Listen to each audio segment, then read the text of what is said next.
अद्भुत, बहुत ही ज़्यादा अद्भुत। ऐसी मैंने नक्षत्र और कुंडली कभी नहीं देखी है कि एक गरीब किसान का बेटा ऐसा भाग्यवान होगा। सच में ऐसी कुंडली मैंने आज तक नहीं देखी है।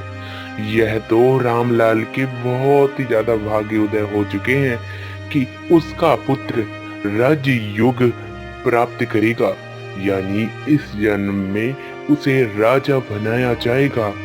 सच में ऐसी मैंने भविष्यवाणी और कुंडली कभी नहीं देखी है। सारे नक्षत्र यही कह रहे हैं कि रामलाल के पुत्र के भाग्य में राजयोग है, राजयोग है।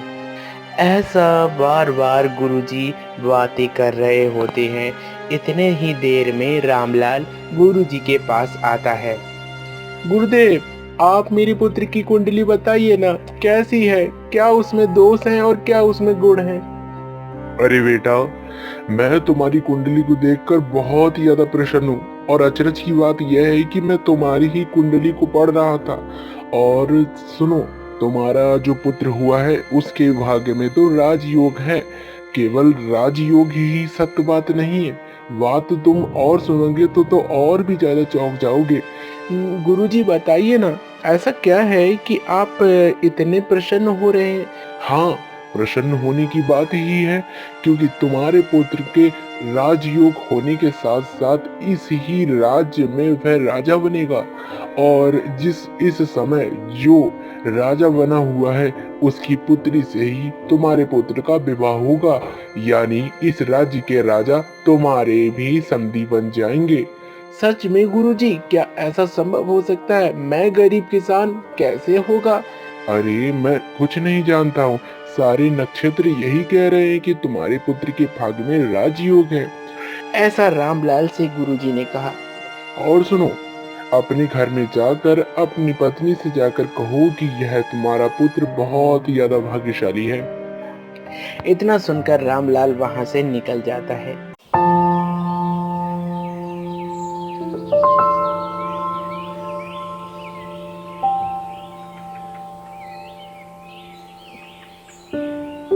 रामलाल निकल थोड़ी ही देर में उस राज्य का राजा गुरुजी से मिलने के लिए आता है। गुरुदेव प्रणाम, कोई सेवा का कार्य हो तो बताइए। वैसे मैं इस राज्य का राजा हूँ और सारी प्रजा मेरे पुत्र तुल्य है, इसलिए मैं जा रहा था। मैंने सोचा गुरुजी के आश्रम में कुछ अनुमति मांग कर आता हूँ। नहीं नहीं, मैं अनुमति की बात नहीं, लेकिन राजन मैं तुम्हें एक बात बताना चाहता हूँ। हाँ बताइए गुरुदेव, क्या कहना चाहते हैं? जो रामलाल गरीब किसान है ना? हाँ होगा, बताइए। वैसे तुम्हें नहीं पता है? नहीं, मैं इतना प्रजा में भ्रमण नहीं कर पाता हूँ क्योंकि राज्य काज में इतना कार्य होता है, इसलिए मैं वहाँ पर जा नहीं पाता हूँ। हाँ, तो मैंने उसकी पुत्री की कुंडली देखी थी कल, और आज वह अभी अभी गया है और उसकी कुंडली में राजयोग है। हाँ, तो इसमें कौन सी बड़ी बात है, क्योंकि राजयोग होगा तो कहीं ना कहीं वह राजा बन ही जाएगा। और गरीब से अमीर यह तो एक सिद्धांत ही होता है, और सिद्धांत का तो पालन जो भी करता है वह तो हो ही जाता है। किस्मत में जो लिखा होता है वह होकर ही रहता है। अरे तुम ऐसी बातें बड़बड़ाओ मत, सुनो मेरी बात। इस राज्य के राजा तुम हो और भावी 18 वर्ष के पश्चात वही इस राज्य का राजा बनेगा। क्या? एक गरीब किसान का पुत्र मेरे राज्य को छीनेगा? अरे छीनेगा नहीं, तुम्हारी जो पुत्री है उसी से उसका विवाह होगा। क्या? एक गरीब व्यक्ति मेरा समधी बनेगा? नहीं नहीं नहीं, ऐसा नहीं होने दे सकता हूँ मैं। अरे तुम होने दो या ना दो, तुम्हारी किस्मत और जो रामलाल के पुत्र की किस्मत है दोनों एक दूसरे से जुड़े हुए हैं, तुम कितना भी प्रयास कर लो। अरे मैं एक राजा हूँ और सारे नक्षत्र में बदल सकता हूँ क्योंकि राजा सर्वोपरि होता है, यह आप जान लीजिए गुरुदेव। अरे मेरी बात मानो, मैं तुमसे सच कहता हूँ, तुम कुछ भी मत करना ऐसा जिससे तुम्हें बाद में पछताना पड़े। मैं कुछ भी नहीं जानता हूँ। एक गरीब किसान का व्यक्ति वो भी मेरा समधी और दामाद बनेगा, यह मैं कभी नहीं होने दे सकता हूँ। राजन मैं तुमसे सत्य कहता हूँ। ऐसा दोनों में बहस होने के पश्चात गुरुदेव बार बार समझाते हैं, लेकिन राजा को कुछ नहीं समझ आता है और कुछ ना समझ आने के बाद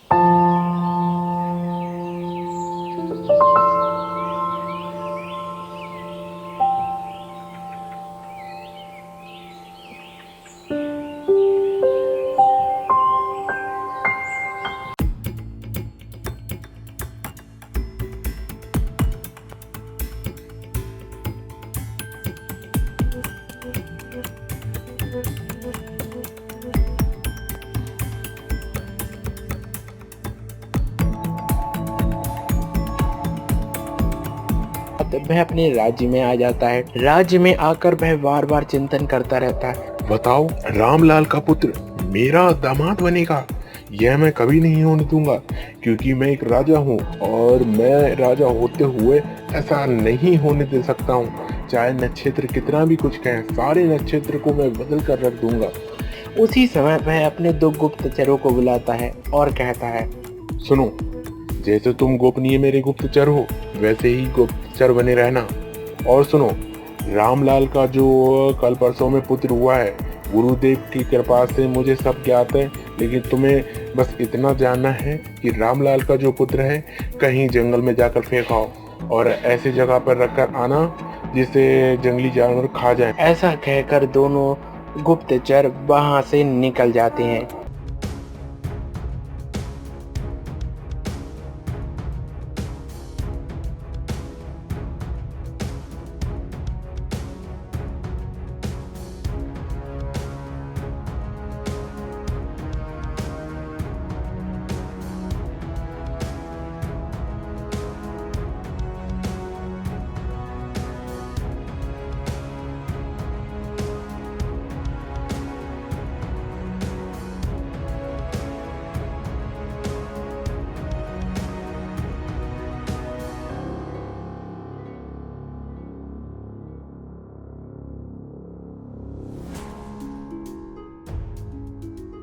उस पुत्र को उठाते हैं और सीधे वनों की ओर आने लगते हैं। बताओ, कितना सुंदर पुत्र है और हम लोगों से इतना नीच काम करने के लिए कहा है। बताओ, ऐसा हम नहीं कर सकते हैं।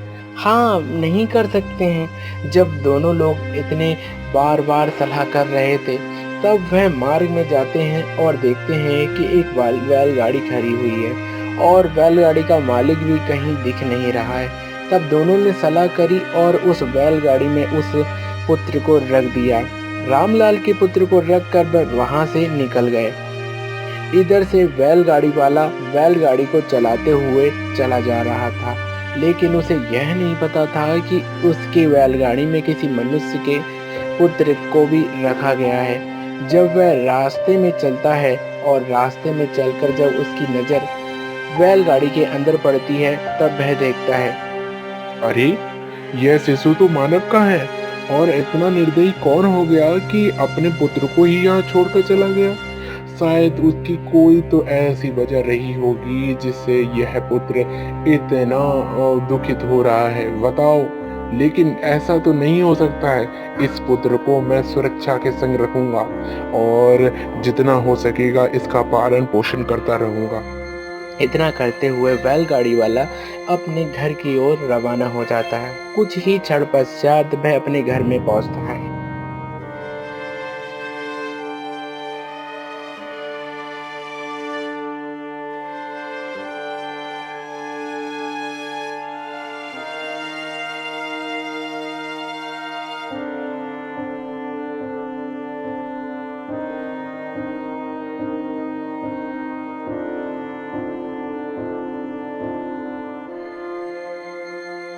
और घर में पहुंचने के पश्चात अपनी पत्नी से कहता है, अरे भाग्यवान, आज सुन ली प्रभु ने हमारी, आज सुन ली। अरे, आप कौन सी बातें कर रहे हैं और प्रभु ने क्या सुन लिया, बताइए ना। अरे देखो ना, हमारी कोई संतान नहीं है, लेकिन प्रभु कृपा से देखो कितना नवजात शिशु आज हमें अपनी ही बैलगाड़ी में मिला। अरे, किसी का रह गया होगा, तभी तो बैलगाड़ी में मिला। अरे नहीं, कुछ अधर्मी माता पिता होते हैं और जो अपने शिशु को जन्म देने के पश्चात ऐसे ही छोड़ देते हैं। और यह तो कलयुग ही चल रहा है, ऐसा तो होता ही रहता है। अरे ऐसा ना कीजिए, मैं सच बताती हूँ, कोई भी माता इतनी निर्दयी नहीं हो सकती है। अरे कुछ भी हो, अब तुम इसकी माता हो, मैं इसका पिता हूँ। ऐसा कहते हुए रामलाल के पुत्र को उन दोनों ने रख लिया। असल में बात यह होती है, इन दोनों के भी कोई संतान न होने के कारण वे खुशी-खुशी उस पुत्र को अपने पास रख लेते हैं। पास रखने के 18 वर्ष पश्चात अब वह पुत्र बहुत ही ज्यादा बड़ा हो चुका था, युवा अवस्था को आ चुका था और युवा अवस्था को आने के पश्चात वह एक बार अपने पिता को देखता है। पिता बहुत ही ज्यादा उदास होकर बैठे हुए थे। पिताजी, आप इतने उदास क्यों बैठे हुए हैं? बताइए ना, क्या बात हुई? अरे मैं क्या बात बताऊं, इस राज्य का राजा बहुत ही ज्यादा निर्दयी है। और मैं तुम्हें सच बताऊं, कल परसों मैं बैलगाड़ी लेकर जा रहा था, हाँ बताइए, विस्तार से बताइए। तो एक चोर ने आकर मेरे जितनी भी रखी हुई रकम थी सारी की सारी को रख लिया, साथ ही साथ तुम्हारी माँ का दिया हुआ जो हार था वह भी रख लिया। और अब मैंने जब धन तो थोड़ा बचा ही लिया, लेकिन उस हार की कीमत बहुत ही ज़्यादा थी। लेकिन हाल ही में उसका जो मुख था वह मुझे दिख गया, जिसके कारण मैंने उसे पकड़ लिया और इसी राज्य में राजा के पास जाकर कहा और राजा से सारी बातें कही। लेकिन राजा ने तनिक सी भी मेरी बात पर विश्वास नहीं किया और विश्वास न करने के कारण मुझे उल्टा चोर ठहरा दिया और इस राज्य में मैं बहुत ज़्यादा निंदा के संग रह रहा हूँ। पिताजी, मेरे होते हुए आप ऐसी निंदा के संग रहेंगे?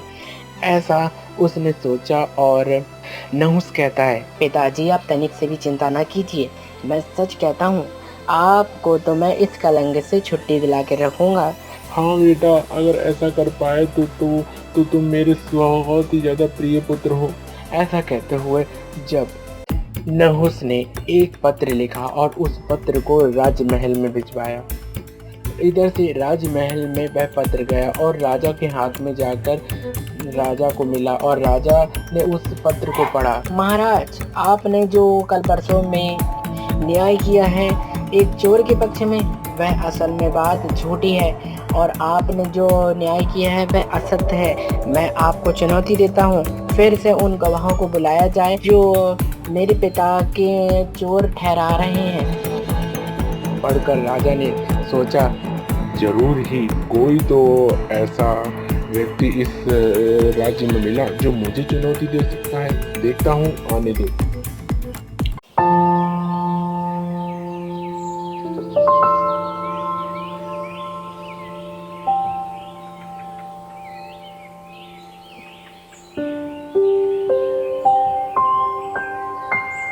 इसके पश्चात नहुस राज्य में जाता है और कहता है, महाराज क्षमा कीजिएगा, जो आपने कल राज्यसभा में न्याय किया है वह न्याय नहीं अन्याय है। इसलिए आप दोनों सदस्यों को बुलाइए और मैं कुछ आपके सामने चुनौतियां रखूंगा, जिसके पश्चात आपको जो करना है वह कीजिए।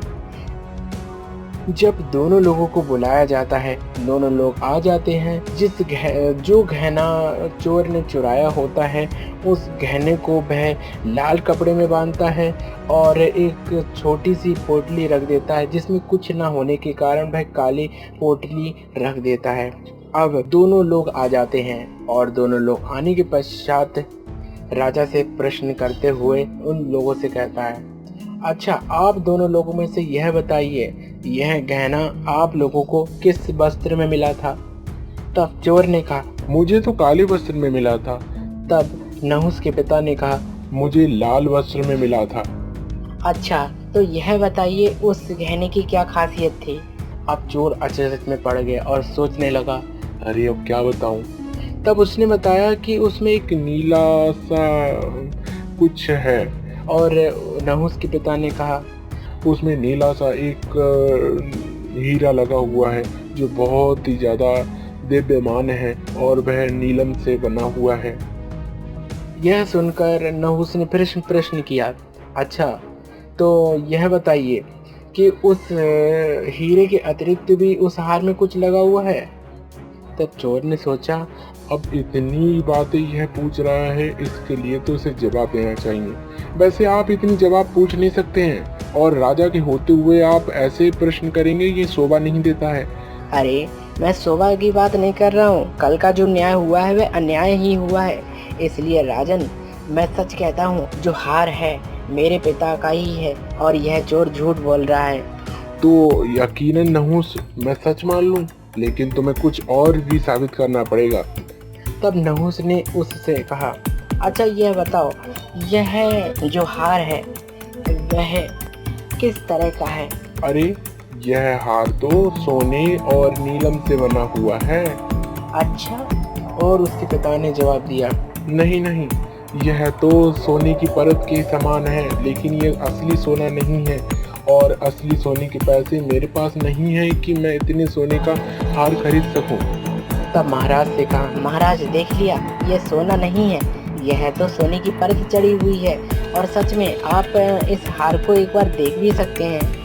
राजा ने जब उसके इस न्याय को देखा तब वह बहुत ही ज्यादा चौंकने लगे और सोचने लगे, इतना विद्वान लड़का मेरे राज्य में है, और इस राज्य में तो यह बहुत ही ज़्यादा हानिकारक हो सकता है, क्योंकि अगर जरा सा भी मैंने कर के विषय में या कुछ भी ऐसा कार्य किया तो यह तो मुझे चुनौती दे सकता है। इसलिए इस लड़के को यहाँ से दूर ही भेजना चाहिए। नहुस बेटा, तुम्हारे इस काम को देखकर मैं बहुत ही ज़्यादा प्रसन्न हुआ हूँ, इसलिए मैं चाहता हूँ कि तुम मेरा एक कार्य करो। तब नहुस ने कहा, बताइए राजन, कौन सा कार्य?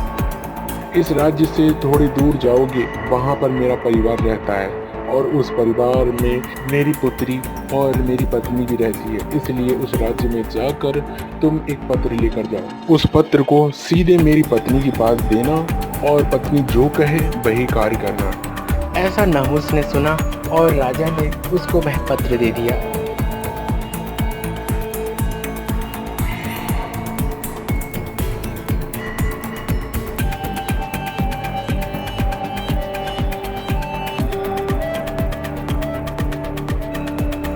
पत्र लेकर नहुस अपने राज्य से निकल जाता है, और चलते चलते उसे बहुत ज़्यादा थकान होने लगती है, और थकान होने के कारण वह कहीं ना कहीं एक नदी की तलाश करने लगता है। नदी की तलाश करते हुए वह नदी में उतर जाता है, और शीतल जल को पीकर वह वहीं पर थोड़ी देर के लिए विश्राम करने लगता है।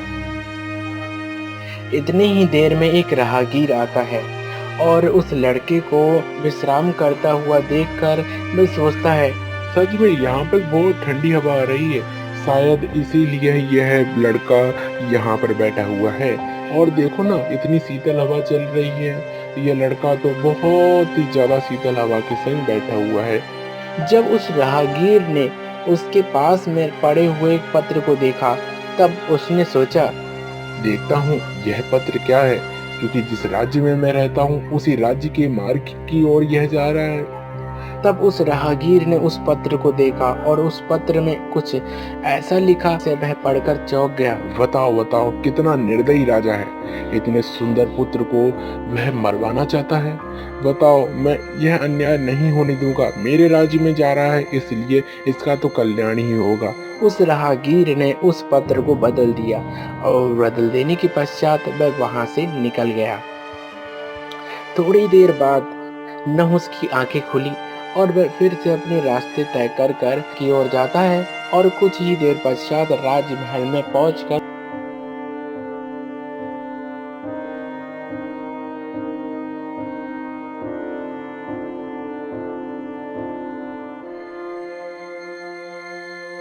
महारानी के कक्ष में जाता है। महारानी जी, आपके पति ने यह पत्र दिया है, और जो भी पत्र में लिखा है उसको तुरंत करने के लिए कहा। तब महारानी ने वह पत्र लिया और पत्र को पढ़ने लगी। महारानी, जो यह तुम सामने लड़का देख रही हो, इसे अभी इसी समय अपनी पुत्री का विवाह कर दो। यह कार्य मेरे आने से पहले हो जाना चाहिए, क्योंकि यह पुत्र बहुत ही ज्यादा समृद्धशाली है। हमारे राज्य के लिए सौभाग्य की बात होगी कि ऐसे युवक से हमारी पुत्री का विवाह हो। ऐसे पत्र को पढ़कर महारानी ने सुना, और पीछे से राजा के ही हस्ताक्षर देखकर कहने लगी, तो मंत्रियों से कह दिया जाए इस युवक के संग हमारी पुत्री का विवाह होगा। कुछ ही क्षण पश्चात उनका दोनों का विवाह हो जाता है और विवाह होने के 6 माह पश्चात वह राजा उस राज्य में फिर अपनी रानी के पास आता है और रानी के पास आकर कहता है, महारानी, जो मैंने पत्र दिया था वह तुमने सारा का सारा कार्य कर दिया? हाँ महाराज, जैसा आपने कहा था एकदम वैसा ही किया। हमारी पुत्री का विवाह उसी युवक से कर दिया गया। बहुत ही प्यारा व्यक्ति है वो। उसका नाम नहुष है। वह तो पूरे राज्य को बहुत ही अच्छे तरीके से संभालता है। क्या तुमने मेरी पुत्री का विवाह कर दिया? और तुमने एक तरीके से भी नहीं सोचा कि तुम ऐसे किसी व्यक्ति के संग मेरी पुत्री का विवाह कर सकती है? महाराज, मैंने कुछ भी ऐसा नहीं किया है जिसके कारण मैं शर्मिंदा हूँ। अभी तो आपने ही पत्र लिख के दिया था। मैंने पत्र लिख के दिया? जरा दिखाना। महारानी ने वह पत्र दिया और राजा ने उस पत्र को खोलकर पढ़ा। तब उसमें कुछ उल्टा ही लिखा था। यह देखकर राजा ने कहा, यह तो पत्र की अदला बदली हुई है। जरा नहुस को बुलाया जाए। नहुस को बुलाकर राजा ने कहा, क्यों कपटी, छल करते हो? शर्म नहीं आती है? पत्र को बदलकर मेरी पुत्री से विवाह कर लेते हो और तुमने क्या सोचा मैं तुम्हें दामाद स्वीकार कर लेता हूँ? नहीं स्वीकार करूंगा, सारी उम्र नहीं स्वीकार करूंगा, क्योंकि तुमने छल किया है और इस राज्य में छली कपटी व्यक्तियों का मुझे कतई भी अच्छा नहीं लगता। इसलिए मेरे राज्य से निकल जाओ। महाराज, आप ऐसा नहीं कह सकते हैं। 6 माह से मैं इस राज्य में राज कर रहा हूँ और पूरी प्रजा को मैंने संतुष्ट प्राप्त किया है। इसलिए आपके ना मानने से यह विवाह नहीं झूठा हो जाएगा। इस राज्य में मैं रह रहा हूँ, यह नहीं झूठा हो जाएगा। राजा ने सुना और कहने लगे, बहुत ही ज्यादा जबान चलाते हो, थोड़ा शर्म करो। एक तो कपट कर कर मेरी पुत्री से विवाह कर लिया। मैं तुम्हें कभी भी दामाद स्वीकार नहीं करूंगा।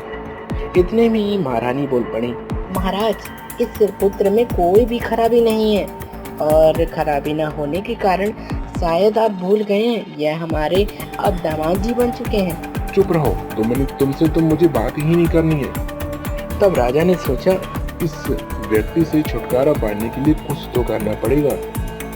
इतने में ही राजा ने कहा, अगर तुम चाहते हो कि मैं तुम्हें अपना दामाद स्वीकार कर लूं, तो जो मैं कहता हूँ वैसा करोगे?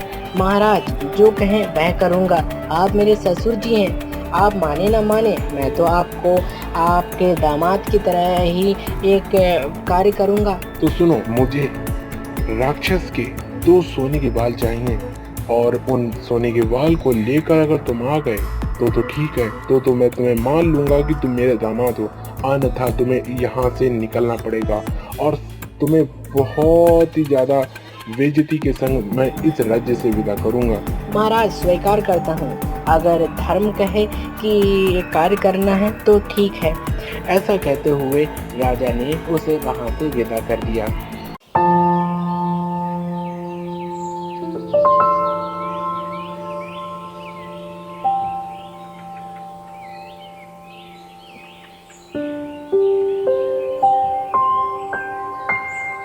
विदा करने के पश्चात नहुस अपने राज्य से निकल जाता है और राज्य से निकलकर वह दूसरे राज्य की ओर पहुंचता है और राज्य में पहुंचकर वह रात्रि के समय थक जाता है और सोचने लगता है, इस राज्य में ही मैं इस राज्य के राजा से बात कर थोड़ी देर के लिए यहाँ विश्राम कर लेता हूँ। प्रातःकाल होते फिर से मैं पहुँच जाऊँगा।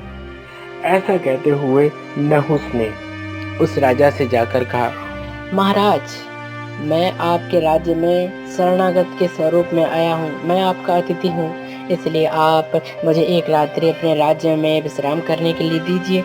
महाराज ने कहा, मैं तुम्हें विश्राम करने के लिए दे सकता हूँ, लेकिन मेरे एक प्रश्न का उत्तर तुम्हें देना पड़ेगा। हाँ, बताइए क्या? मैं जानना चाहता हूँ, मेरे राज्य में जो नदी बहती थी वह अब सूख क्यों गई है? महाराज, इसका जवाब तो मैं नहीं दे सकता हूँ। इसका जवाब तो मैं बाद में ही दे सकता हूँ। इसलिए आप इतना तो कर सकते हैं, मैं ना नहीं कह रहा हूँ आपके इस प्रश्न का, मैं उत्तर दूंगा, लेकिन जिस कार्य के लिए मैं आया हूँ उसको पूर्ण करने के पश्चात। अच्छा, तो मैं तुम्हें अतिथि के स्वरूप में अतिथि गृह में भेज देता हूँ और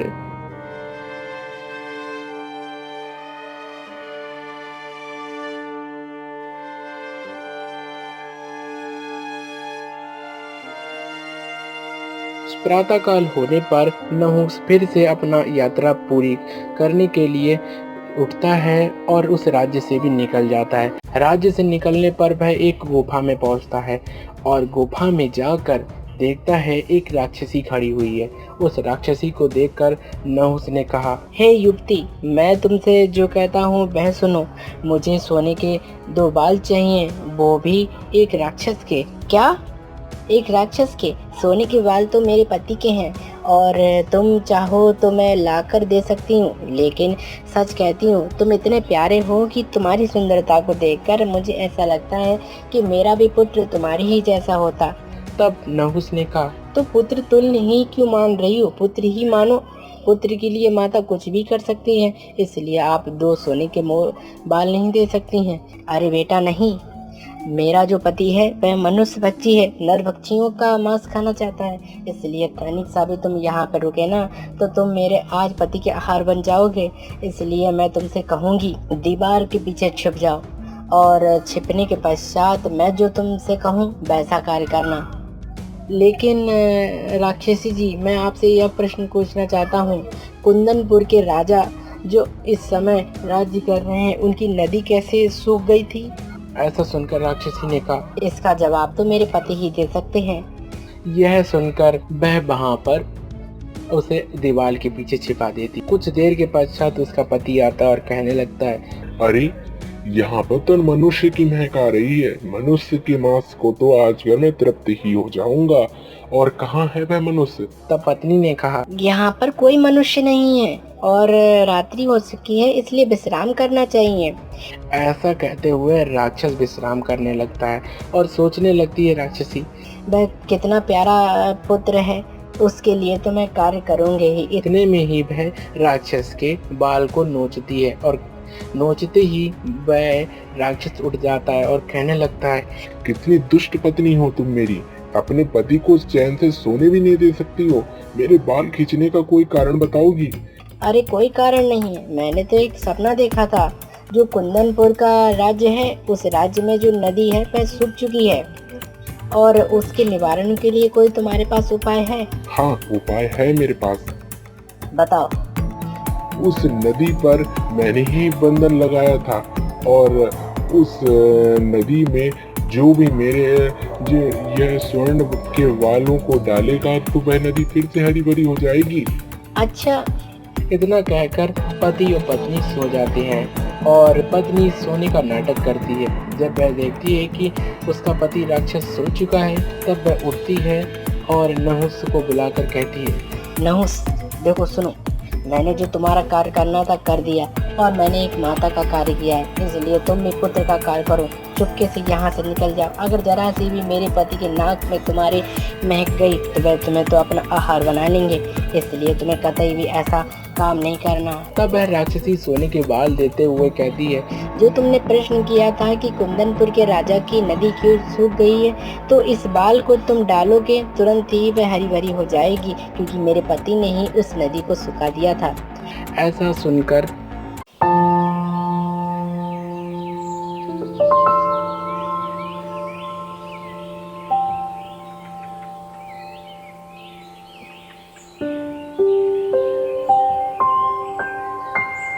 नहुस वहां से निकल जाता है और सीधे कुंदनपुर के राजा के पास आकर कहता है, राजन, आपकी जो नदी सूख गई है उसका निवारण मेरे पास है, चलिए।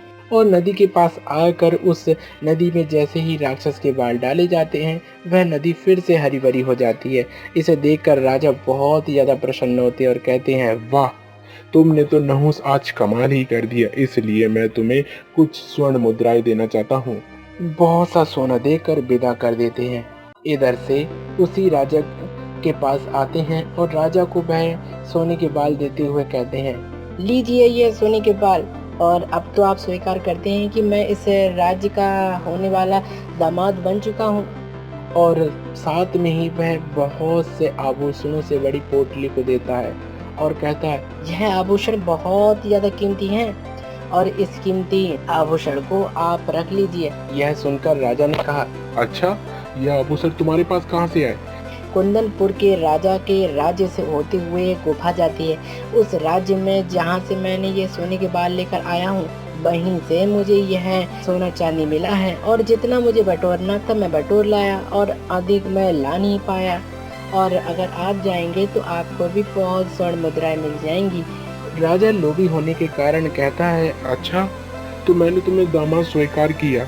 और अगले ही क्षण में वह राजा उस गुफा की ओर जाता है और गुफा में वह राक्षस राजा को देखकर तुरंत ही अपना आहार बना लेता है। इधर से नहुस बहुत ही ज्यादा प्रसन्न होकर अपने पिता के संग रहने लगता है।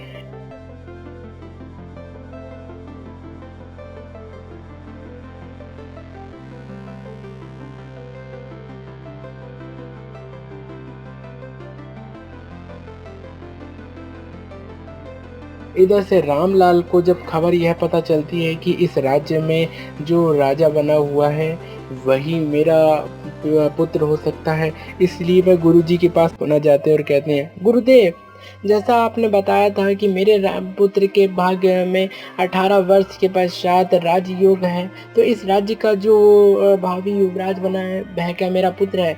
सच में, निसंदेह, इसमें कोई दोहराई नहीं है कि वह पुत्र तुम्हारा ही है। सच में तुम्हारा ही पुत्र है, मान लो। ऐसा सुनकर रामलाल बहुत ज्यादा प्रसन्न होकर अपने पुत्र के पास जाता और सारी सत्य घटना बताता है। और वह बैलगाड़ी वाला व्यक्ति भी सारी सत्य घटना बताता है कि कैसे वह उन्हें अपनी बैलगाड़ी में मिला और इसके पश्चात वह अपने पिता को अपना कर गले लगाकर उस राज्य में राज्य करने लगता है।